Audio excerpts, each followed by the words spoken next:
Well, you're still watching the AM show. As always, you can get interactive on Facebook, JoyNews on TV. We're streaming live on our page there. So the beautiful thing is that just in case you're watching us, you can give us your comments. But we also have our social media handles on Twitter, and My Joy Online TV is our channel on YouTube. Yeah, you can send us a regular text message and a WhatsApp message. You see the number on your screen in a bit. But we want to talk about a subject that, you know, broke our hearts. And you're seeing on the background there, these beautiful children. Well, a year ago, they existed, but we can't say they do any longer. And here's why. Now, on January 30, 2017, Ghana experienced one of the most tragic school disasters when 6 children were killed in a school building collapse in the central region town of Breman, Jamra. 1 year on, JoyNews' Justice Beidou has been there to meet some of the children who survived the collapse and now reports.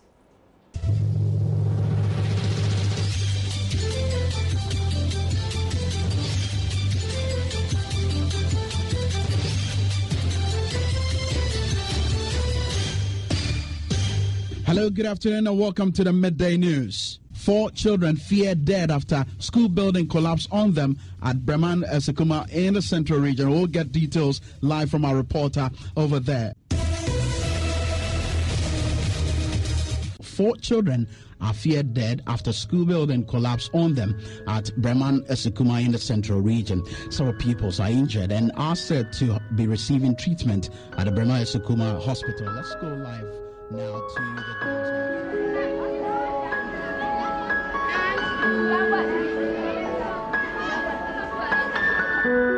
We saw some blood flowing under there.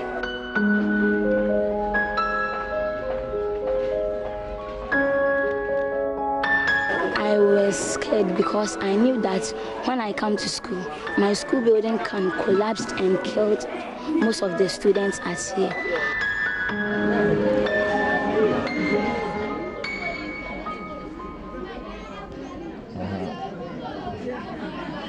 It's February 7, 2017. A lonely teddy bear left behind in the rubble by the owner.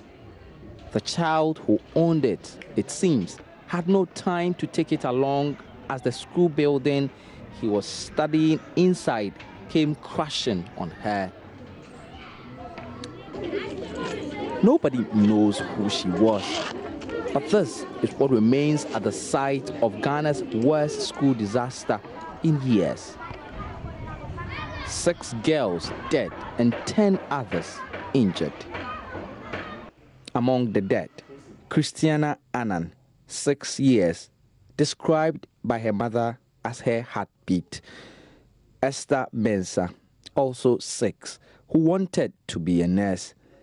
Hilbatu Abdullah, 5 years, who dreamt to be a nurse too. Shahida Abdullah, 5 years, whose family described as a lover of books, who loved reading anything and everything. And Juliana Ayensu, 6 years, who just loved cooking. The school looks almost the same 1 year on. The Methodist school here in Jamra has remained closed since. It's Tuesday, 1 week after the accident occurred. This class, when we look at how it is, when we are learning, we don't feel comfortable. We are afraid this will collapse. So when teachers are teaching us, we don't concentrate on the learning. Sometimes I feel that I will not come to school because when you come to school, you cannot concentrate it. The nature of this building is even larger than the one that collapsed on the children. Looking at the clocks in this building, you can see now, the KG block that collapsed, it was even the clock that was in it was very, very light. But this one, if you look at it, the children, they knew the state of the KGG block, and when they see this one, they will be bold to tell me, they say, in fact, the classroom that we are, everybody is alert to hear, then we all run away. So it is not what the teachers are teaching that we listen to.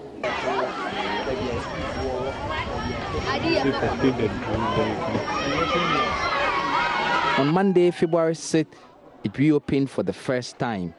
But the rest of the children, now hunted by images from the collapse, are scared to go into the school again.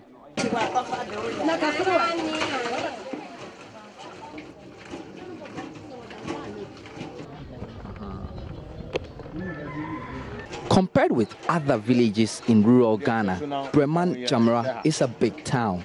Over 5,000 people live here, mainly cocoa farmers. But like many others, the challenges remain basic.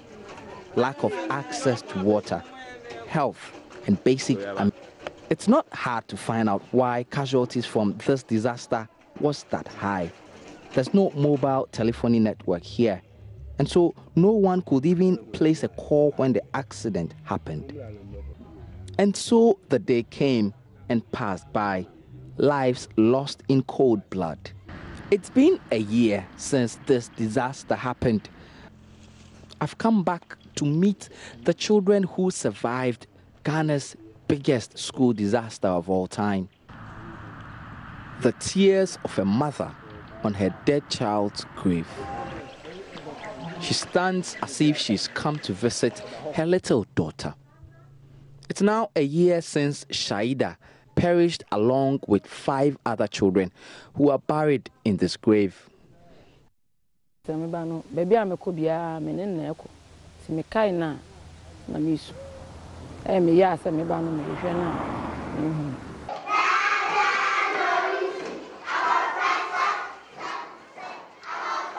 Back in the Breman Jamra school where the disaster struck, the children who survived that deadly collapse are in class in a new structure that was put up for them by a private estate developer after the tragedy.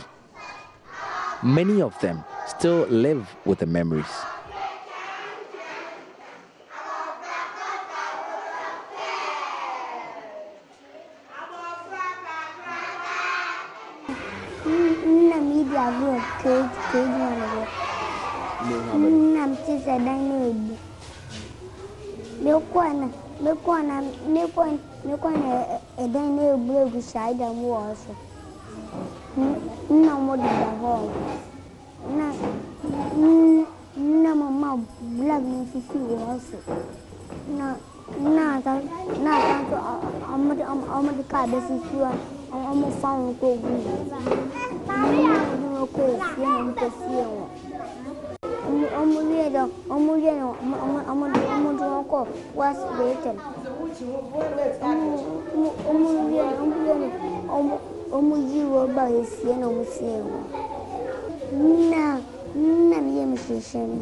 Behind me is the 3-unit classroom block that is supposed to ensure that every student in this school gets a decent place to study. It's been on since sometime in 2016, many months before this disaster struck in this school. For over the last 1 year or so, this project has stalled because there's no money to complete it. The children are now many, so a class can contain about 70 pupils. So if they complete this building, it is going to help a lot because we can divide them into 2 and then we'll be having double stream to ease that congestion in the classroom.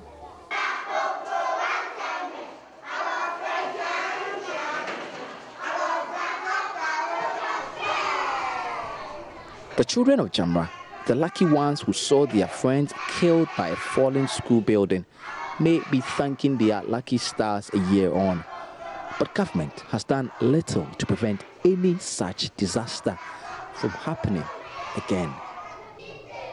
Justice Baidu, JoyNews, Breman Jamra.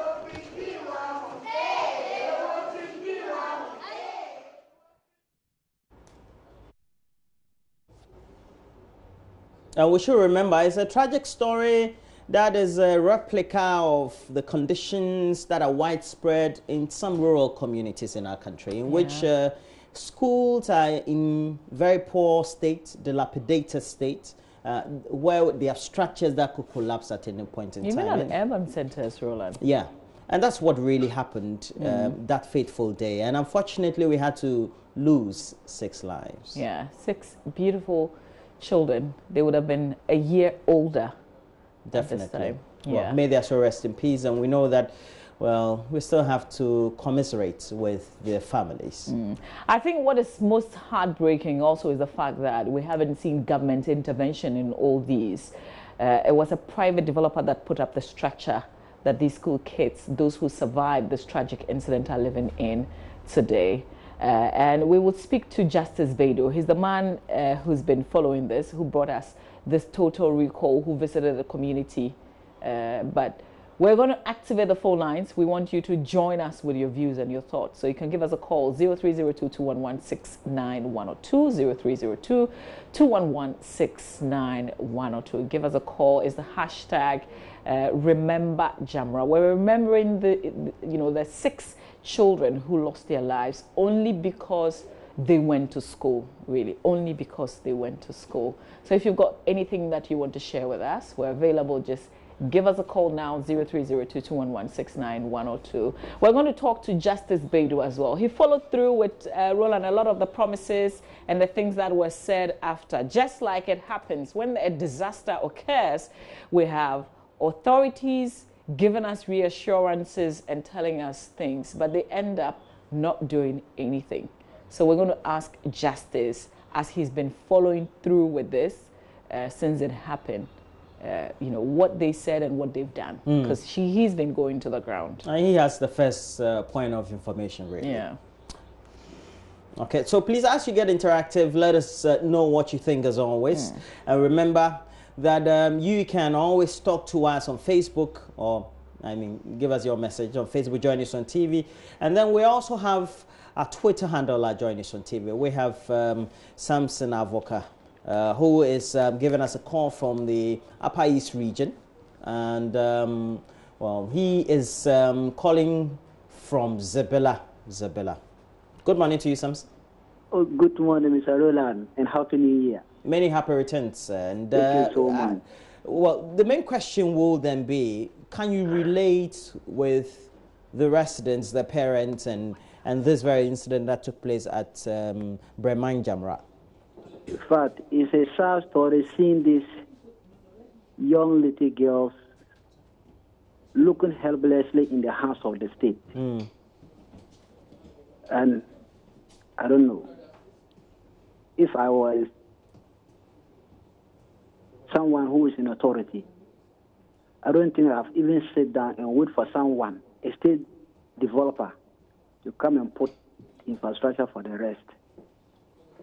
You see, it seems the state and the people who are supposed to be responsible are running away from their responsibilities. And I think it's high time set things put to an end. It's a sad story of seeing the images. It's a very sad. It's in fact, I don't even want to go there. But for my constituency, for instance, Zabela, for example, where I completed my GSS, my primary school, it was the school that put up, the community that put up that building. As of now, the primary school is using that particular building. It is the GSS that is having the new building. That building, the same thing. If you get to the school, you won't like it. It's very sad when you see that particular building. And I think that if care is not taken, I guess getting to the rainy season. Meanwhile, the community again has put up a building. The government coming to do that building, to roof it, the building is still like that. I remember the last time I called into a radio station at Zabela, that was Dastek FM. I was about making a complaint The journalists on the studio told me that they went to the school to interview the headmaster, and he refused to talk. Well, we do understand it's many of such issues that we get acquainted with. We encounter them daily when we go on the field to report. And thank you very much from Zebula Sampson. And we have Bernard Sam, who is giving us a call through our lines from Takrady. Good morning to you, Bernard. Good morning, Bernard. Well, let's go to John Akobire from Bolga. Good morning to you, John. Good morning. What would be your comments on what we just showed you this morning? Yeah, things like this is always very sad, but that's why sometimes. Well, okay. Sometimes it pains because of our leaders. Sometimes they don't care about certain things like this. A situation whereby 6 children were killed, and up till now, nothing I've done to at least to finish in this building, for which we all know what has been going on and what these children have been passing through. Even they cannot forget the memories of what happened. And our leaders are so quiet, the community elders are quiet, and even everybody is quiet about this situation. Are we waiting for the same thing to happen? Then we go there and console the family members. We go there and do big things and so on and so forth, and we just clear our names. Things like this shouldn't happen at all. We knew what is going on. So why can't our the MP over there, do something the about the situation, or the authority over there, do something at least to finish this body so that these children can have peace to learn. Okay, thank you very much, John Akobire. And John Akobire is calling us from Bolga. Please keep your messages short. And we have Agbobli, Kintele Agbobli from Petwe. Before he comes in, before you engage him, let's say that this building has been finished, except that it wasn't done by governments. Yeah. And we have from Petwe, we have Agbobli, Kintele. Good morning to you, Mr. Kintele. Good morning, Roland. And can you relate to the subject, especially what we just showed you about dilapidated structures and school buildings in many communities? Just keep your comment short for us. Roland, it's very pathetic. As a human, having blood flowing in you is very entirely very pathetic. Myself and an assembly member, I don't know whether if you are having people who are willing to work, because if you have an MP coming from that area, you shouldn't have waited for somebody to come and do such a thing. You have a building already existing. You have to just order some money for it to be completed. If you have a DC, they have received common funds from 2016, 2017, even third quarter has even come in. So I don't see why they cannot even use the money to do that job. Are they having blood in them? Are they people that we have voted for to work? And even the MP can even go and sell his VH. And then, because you have to serve the people. So why wouldn't they do such a thing and then be leaving such a thing hanging for other people to die before they take action? It's very pathetic, my brother. Well, thank you very much, Agbobli. But at the center of this all, also bringing to us a story a year on is Justice Baidu. But before we have him, he's ready, going to be streamed into the studio, and Mama will be speaking to him. Yes. But let's speak to Shaibu Amitsu, and he is calling from Obuasi. Good morning to you, Shaibu. Yeah, good morning, Ola. Shaibu, good morning. Ola, it's very sad to hear this. Very, very sad. I don't know whether GS people, the secret supervisors are benefiting the schools. Or if you are secret supervisor, always you visit, you know that the sector is not in good. And from there, you can pick it up. I don't know whether the assemblyman and the chairman or committee people are also visiting out. But this is very sad. This is our future leaders, they have been losing now. The left are just very sad. Very sad. And then I'm from North. If you go to some schools at the college of poverty, my brother, it was very, very sad. So our authorities, I don't know whether they really see what's going on or they just send a blind eye for them. It's very sad. And then I don't know whether they're even, let's say, willing to do their work as they have been voted for office. So we should let them know that they are doing it's still going to help our country. That was your question. Well, thank you very much, Shaibu. And the last caller will be Andy Hassan from Asimfosu. Good morning to you, Andy. Yeah, Andy, Roland. And we know it's a sad story. Now, particularly knowing that the community leaders had tried as much as possible to get the authorities to improve the situation before this building collapsed. It makes it even more sad that we needed to have a private organization come in to improve the current situation and not involving the state. Yeah. In fact, so my condolences to the family, and I pray that the good Lord will give the student a good resting place. But it's very sad when you see some of these things happening, and our leaders seem not to be concerned. You see, this is just one out of a lot. You move around, and the way things are, the schools, even within the Eskuma Odobin Brakwa district, is very sad. When this happened, I went there. I saw how pathetic the whole thing was. Helpless caregivers. It was very sad. I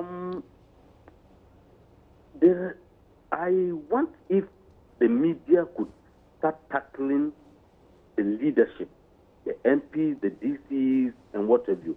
Let them speak and have it recorded and play it back to them. Let them listen to their own voice. This is what they've said. These are the kind of journalism I want if Ghanaian journalists could go on. Record them, play it back to them, let them listen to themselves. This is what you said. 1 year along the line, what have you done? Play it back to them again. What can they say about it? Let's put them in the spotlight and see what they can do. It's very sad. Well, thank you, Andy. We do as much as we could, and we hope that at least those duty bearers out there will be in a position to listen to not only you, the community members, or those who live in the various communities, but also to us as media. But that's where we bring in Justice Baidu. And Mama Vish, he's been very instrumental 1 year on in bringing the story to us. Yeah. Justice Baidu is joining us via Skype. Good morning to you, Justice. Thanks for going back to this community and bringing us this follow-up. But I want us to touch on the angle of what authorities said when this building first collapsed. So, good morning, Mama V. It's very refreshing to note that a lot more people share the same concern as myself in terms of what has been done so far for the pupils of the Breman Jamra Methodist School. So the two-unit classroom block in this story is a building that was put up by a real estate company only because of the many stories that we did following the disaster. The government project, which was a 3-unit classroom block that had been started in 2016, is still at the level where it was in June last year, only because the assembly says it doesn't have money to complete it.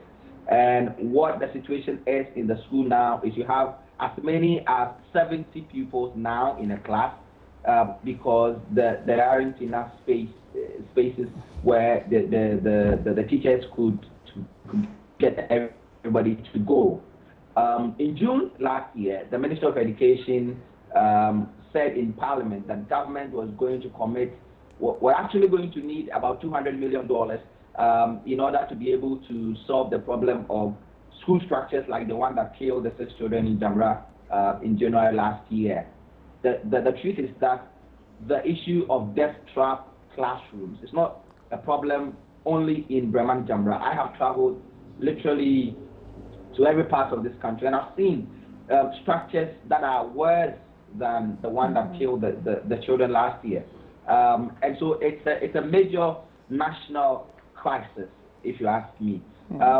And not much has been done, I think, over the last 1 year to really demonstrate that any lesson has been learned over the last 1 year, Mama View. So this school, what exists? Let's look at the last time you went there, and what did you see on the ground beyond this 2 classroom units that was put up by this estate developer?